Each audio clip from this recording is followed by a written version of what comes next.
Hey, do you know that the relationship between the sound engineer, the microphone, and the singer can go sour?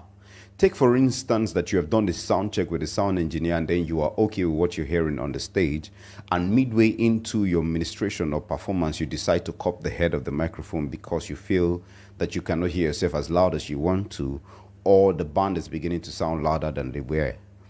What you have just done, you have just set yourself up for a war, and you know what to suffer for it is either your vocal cord or the diaphragm of the microphone, right? Let me give you a simple understanding of what the job of the sound engineer is. The job of the sound engineer is to make sure that every element of the mix are rightly represented in the right proportion in the mix, right?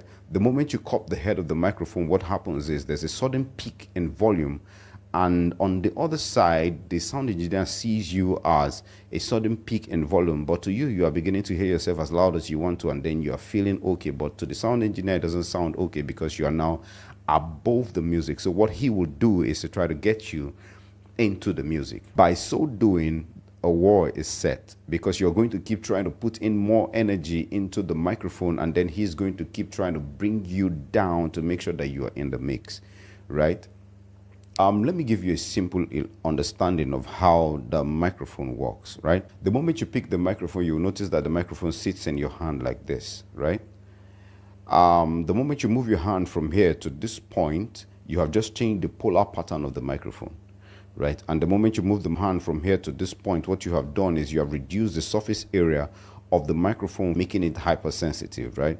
And if you do it like this, and then you are now singing like this, so inside of this place, right, there is a diaphragm that is seated on an elastic surface.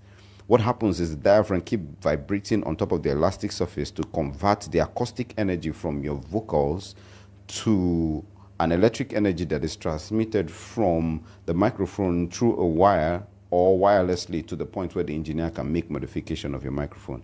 The moment there's intense vibration on the microphone, what happens is the microphone transmits distortion to the other end of the microphone, making you sound not pleasant to the ear. And while you are screaming on top of your voice and putting in more intensity on the microphone that you want to hear yourself as loud as you want to, and then you're feeling bad that the sound engineer is not doing what he's supposed to do, you can't hear yourself. There's a song that goes, "Who's your guy, Spyro?" Let me tell you something. If you are a singer, the sound engineer is your guy, right? One thing is you can sound as beautiful as Beyonce, but on the other side, the sound engineer is representing you as Zazu. It shock you, Abby? Let me tell you, a lot of times during the sound check, you need to try to establish a relationship with the sound guy so that the sound guy can understand what your vocal dexterity is, or he can understand your placement or how your vocals sound well so that he can rightly represent you by the time you start singing. I know that this is coming to you and then you're wondering that he should go and do his job. Yes, that's what the sound engineer does. When the sound engineer, his job is a lot more emotional than you think. So that time that you just have to express a relationship with the guy will make him do the job better than you expect of him to do, right?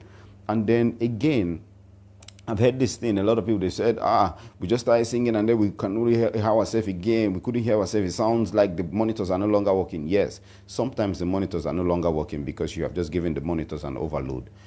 Some of the systems that we use, they are active system, right? And the active system has an internal protective mechanism that helps to protect the system from a sudden overload.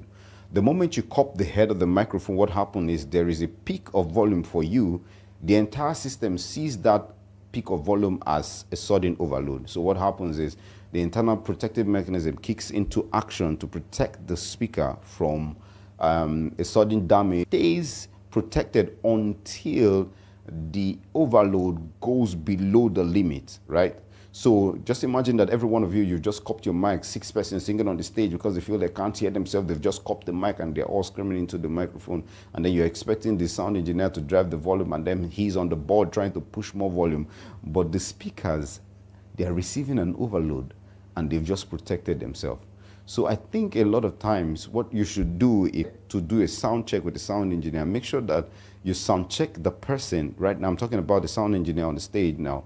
You sound check the person at a volume and then give a 4 decibel headroom so that you can increase the volume by 4 decibel or by 2 decibel by the time the person say that they need an extra volume. Do you understand? By that I meant you should sound check the person, right?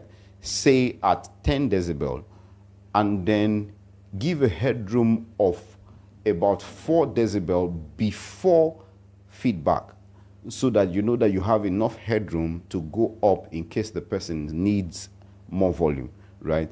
In this case, you can have that relationship where the guy can also call you, sorry, can I get more volume on my microphone? Or can you give me more juice on the microphone? Or can you give me more on this microphone? You understand? It shows that the both of you have a relationship and then you're working together, right? So help the sound engineer, help yourself express you or represent you right. I hope this is helpful. Do like and follow on all our social media handles for more tips. Thank you.